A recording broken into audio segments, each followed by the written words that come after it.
Selamat pagi. Ketemu lagi di perkuliahan bisnis strategi.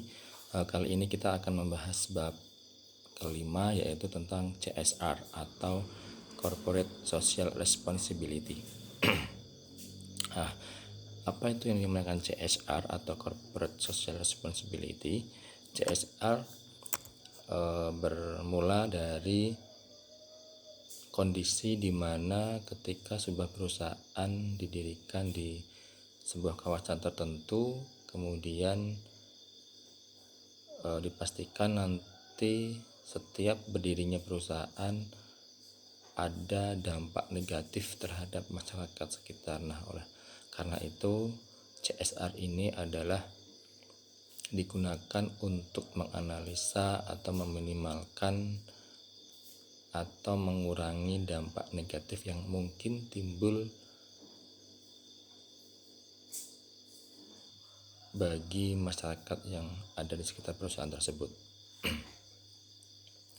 Contoh misalnya adanya global warming, kemudian adanya radiasi, kemudian munculnya berbagai penyakit mematikan akibat infeksi bahan kimia dari industri dan sebagainya. Artinya CSR ini atau Corporate Social Responsibility ini digunakan untuk meminimalkan atau mengurangi atau mencegah dampak negatif yang mungkin timbul dari perusahaan yang didirikan tersebut. Contoh mudahnya adalah adanya limbah di sekitar pabrik. Nah, itu bagaimana mengelola limbah tersebut sehingga tidak berdampak secara signifikan terhadap kehidupan di masyarakat sekitar. CSR ini ada dasar hukumnya, yaitu menurut penjelasan pasal 15B Undang-Undang Republik Indonesia Nomor 25 Tahun 2007 tentang penanaman modal. Corporate Social Responsibility atau tanggung jawab sosial perusahaan adalah tanggung jawab yang melekat pada setiap perusahaan penanaman modal untuk tetap menciptakan hubungan yang serasi, seimbang, dan sesuai dengan lingkungan, nilai, norma, dan budaya masyarakat setempat. Artinya CSR ini bertanggung jawab penuh terhadap keseimbangan, keserasian, keselarasan antara perusahaan dengan lingkungan, nilai, norma, dan budaya masyarakat setempat.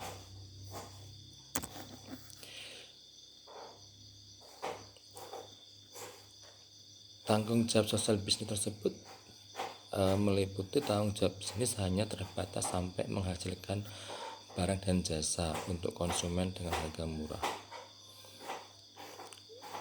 Tanggung jawab ini menimbulkan jangan sampai masyarakat menjadikan konsumerisme atau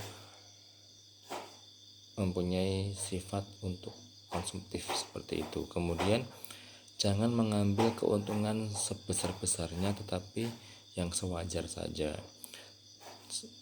Lalu bisnis harus turut mengatasi masalah yang terjadi di masyarakat tanpa memperhatikan bisnis langsung dan tidak langsung menimbulkan masalah itu. Artinya bagaimana bisnis itu bisa berjalan secara berkesinambungan atau sustainable.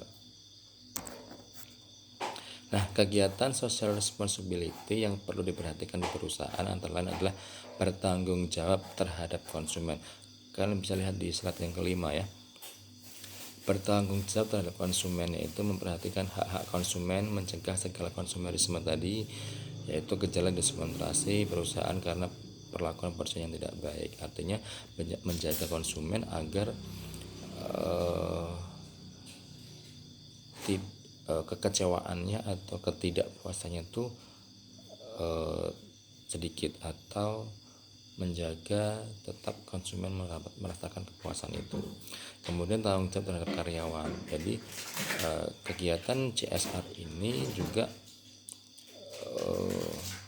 bertanggung jawab terhadap karyawan.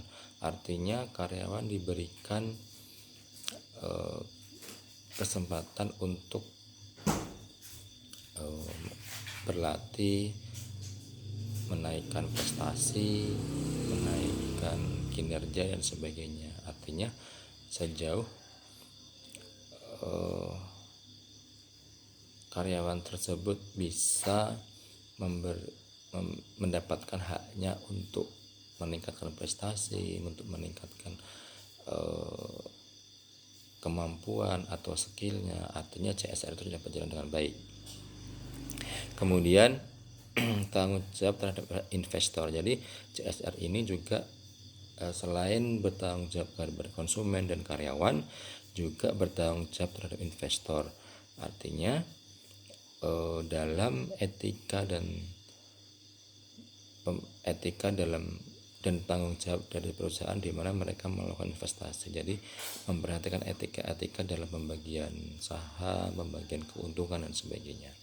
Kemudian bertanggung jawab terhadap masyarakat dan lingkungan. Nah, ini yang tadi saya sampaikan adalah CSR ini untuk menjaga masalah polusi, kontaminasi zat berbahaya, kemudian dampak-dampak yang bisa merusak air, udara dan sekitarnya.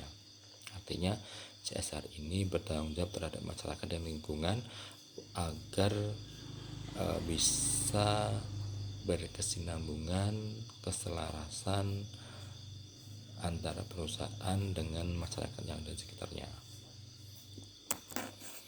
Kemudian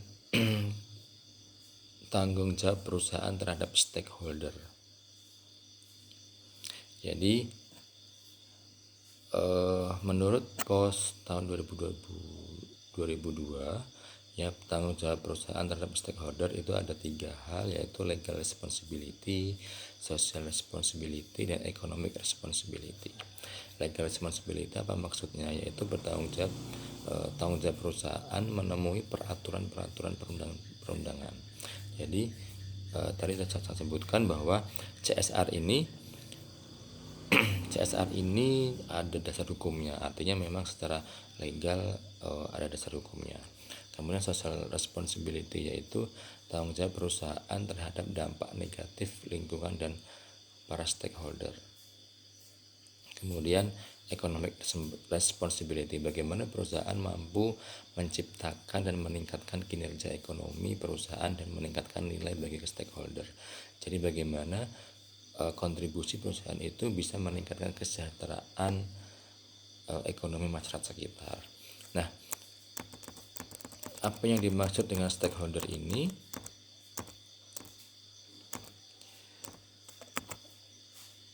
Ada internal stakeholder dan external stakeholder.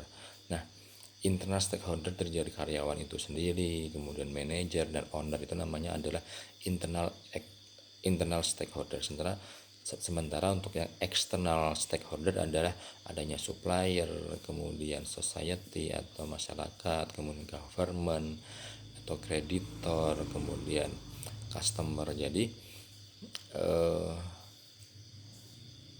tanggung jawab stakeholder ini bisa memenuhi kedua pihak stakeholder, yaitu internal dan eksternal.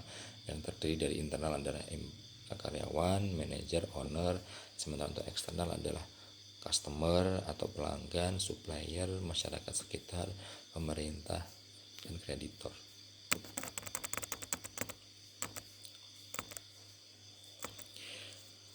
Oke, selanjutnya tadi tanggung jawab perusahaan terhadap stakeholder ya, menurut POS tahun 2002. Ini ada, kalau menurut Nur Hadi tahun 2009, tanggung jawab perusahaan terhadap stakeholder itu ada 4. Ada legal responsibility, ada economic responsibility, ada citizenship responsibility, dan ethic responsibility. Di mana etik dan citizen ini adalah gabungan dari social responsibility, hanya hampir mirip sebenarnya. Kemudian sejarah perkembangan CSR. Mulanya konsep tradisional itu CSR itu muncul adanya sikap derma atau empati dari sebuah pemilik modal terhadap masyarakat sekitar. Jadi tahun 1950 sampai 60 konsep CSR itu atau yang disebut dengan konsep tradisional itu muncul karena sikap derma dari seorang pemilik modal terhadap masyarakat sekitar. Artinya memang timbul karena rasa empati saja. Kemudian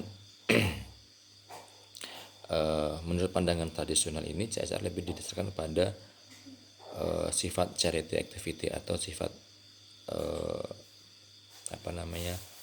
sifat untuk berderma atau membantu sesama, charity activity. Kemudian pada tahun 1970 sampai 80 perkembangan CSR itu lebih kepada adanya pemberdayaan masyarakat atau hal ini sudah timbul adanya community development. Jadi pemberdayaan masyarakat sudah mulai dilibatkan di sini. Artinya masyarakat diberikan keterampilan, kemudian pembukaan akses pasar, kemudian pengembangan kerjasama dan sebagainya. Di sini masyarakat sudah mulai dilibatkan. Kemudian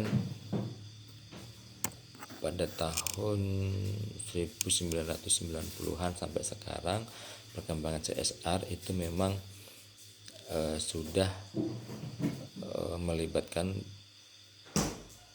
secara integral itu dengan pendekatan stakeholder. Artinya memang tadi disebutkan bahwa ada internal stakeholder dan external stakeholder, di mana community development itu menjadi sebuah aktivitas yang lintas sektor karena mencakup baik aktivitas produktif maupun sosial. Jadi di sini tidak hanya melibatkan masyarakat sekitar, tapi juga bagaimana bisa meningkatkan kesejahteraan masyarakat sekitar, serta di sini sudah mulai muncul konsep sustainable development atau konsep perusahaan yang berkelanjutan atau bagaimana caranya perusahaan itu bisa bertahan secara kontinu, bisa eksis secara selama jangka panjang. Jadi tanpa mengeksploitasi sumber daya alam yang ada di sekitarnya. Seperti itu. Kemudian ada 3 prinsip utama CSR, yaitu menurut John Elkington tahun 2007 ya.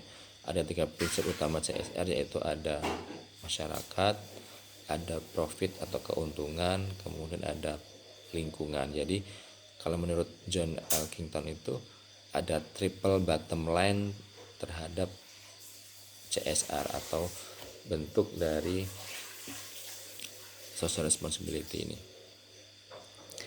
Ada masyarakat, keuntungan dan lingkungan. Jadi di mana CSR ini prinsip utamanya adalah bagaimana melibatkan masyarakat atau bagaimana masyarakat bisa meningkatkan kesejahteraan dan perekonomiannya. Kemudian bagaimana perusahaan tersebut bisa mendapatkan keuntungan, tetapi bukan hanya untuk dari segi perusahaan, tapi juga bisa memberikan kontribusi yang positif bagi masyarakat sekitar. Kemudian lingkungan, jadi bagaimana bisa meningkatkan kesejahteraan masyarakat dan bisa mendapatkan keuntungan tanpa mengeksploitasi sumber daya alam yang ada di sekitarnya, sehingga timbullah atau diharapkan konsep sustainability itu bisa diterapkan seperti itu.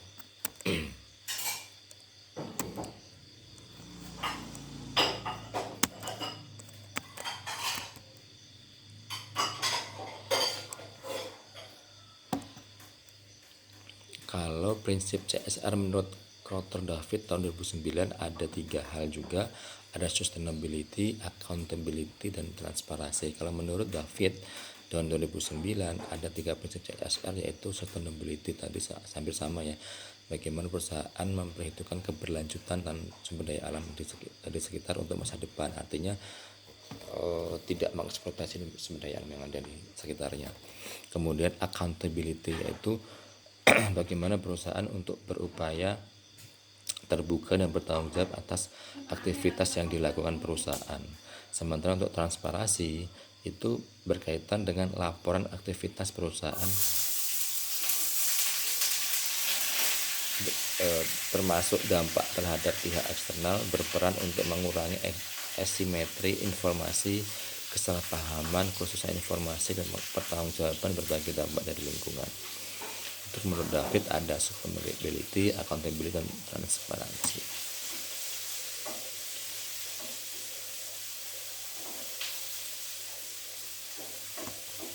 Kemudian dilema tentang etik CSR, yaitu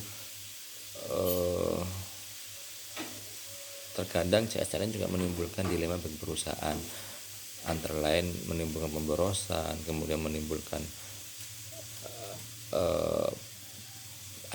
timbulnya permainan politik atau kekuasaan, kemudian menimbulkan lingkungan bisnis yang monolitik dan pluralistik, kemudian mengganggu profitabilitas dan pertumbuhan perusahaan, serta keterlibatan sosial yang luas cakupannya memerlukan tenaga ahli yang belum tentu dimiliki perusahaan. Jadi ketika kita akan menerapkan CSR ini, banyak dilema-dilema atau masalah-masalah akan mungkin timbul seperti itu.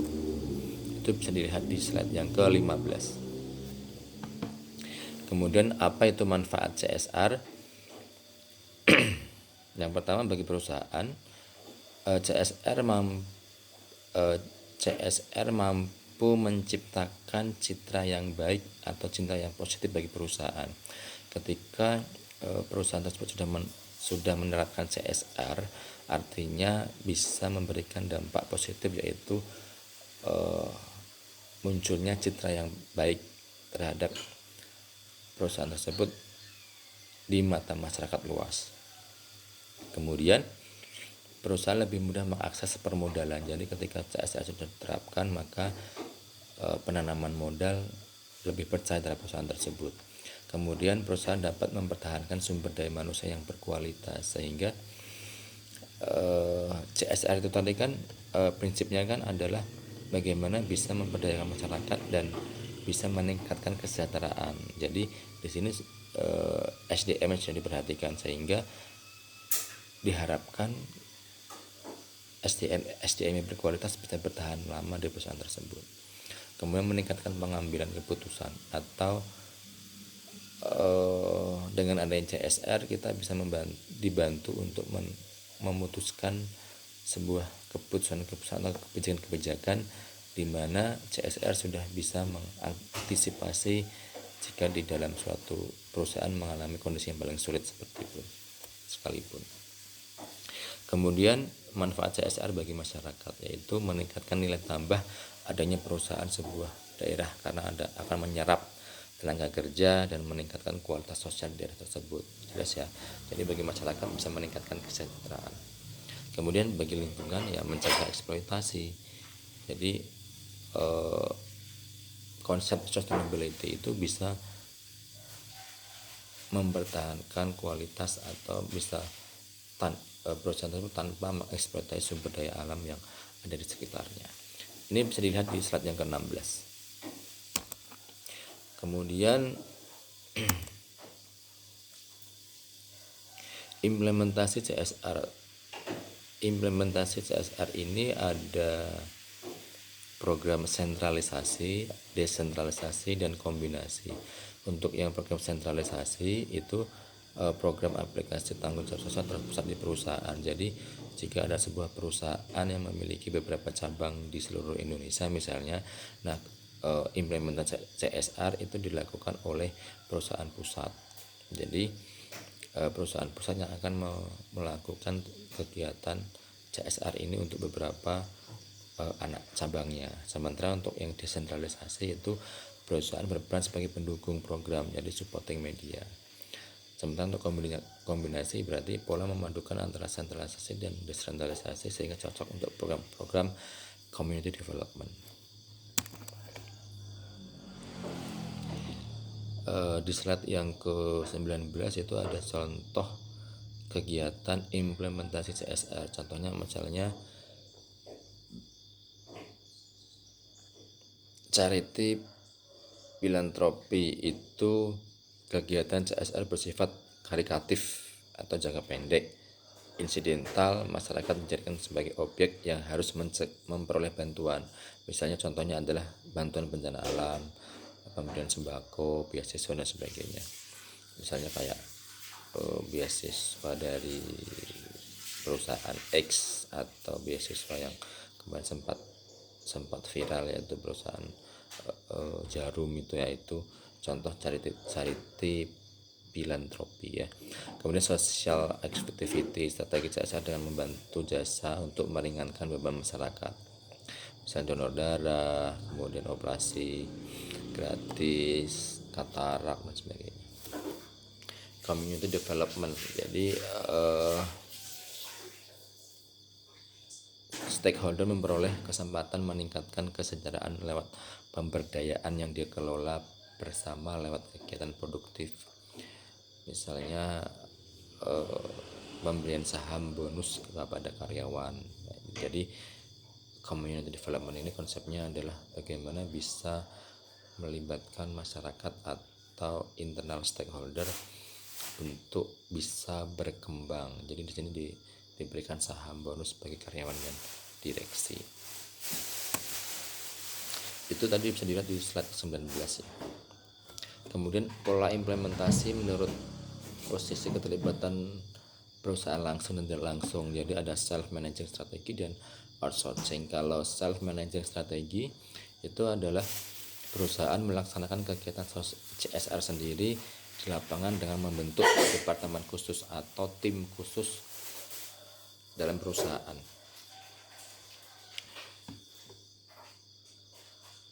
Atau outsourcing. Kalau outsourcing itu menunjuk pihak ketiga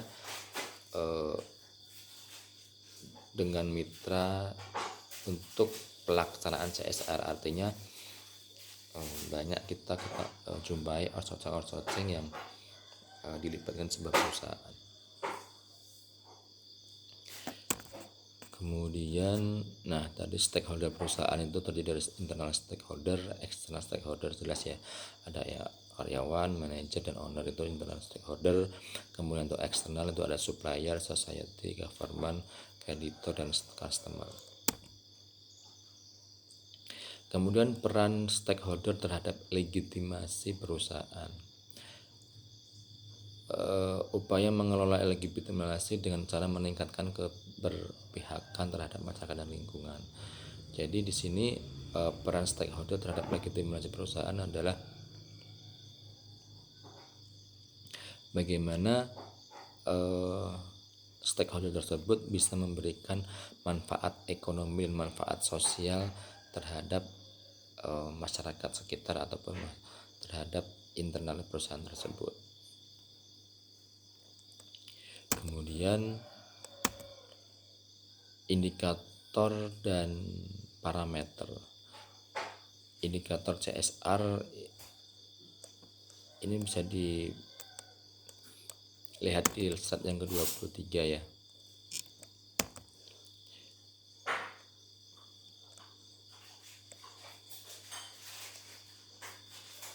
Nah, indikator-indikator ini bisa membantu kita sebenarnya seberapa signifikankah indikator itu bisa mempengaruhi tingkat keberhasilan dari kegiatan CSR itu. Misalnya ada konsumen, investor, pemerintah. Nah, ini seberapa besar indikator tersebut bisa dianalisa atau dianalisis sebagai bentuk dari kegiatan CSR yang sudah dilakukan. Baik, itu penjelasan dari saya. Silakan direview sesuai dengan petunjuk yang ada. Kalian harus membuat review minimal 1 paragraf ya. Kemudian silakan dikirim melalui link yang sudah saya sampaikan. Terima kasih, selamat pagi, assalamualaikum warahmatullahi wabarakatuh.